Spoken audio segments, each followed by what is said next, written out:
Hello everybody, today in this video I'm about to show you guys how you can back up contacts on your Samsung device. So let's get started.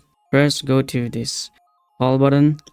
Now you can see here is like three dot icon. Just tap here for more option and then simply tap on manage contact. So here is option for you to export the contacts.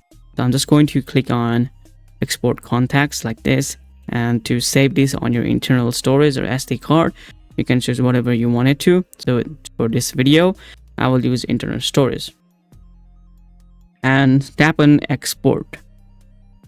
So you can see contacts.vcf has been exported to your internal storage.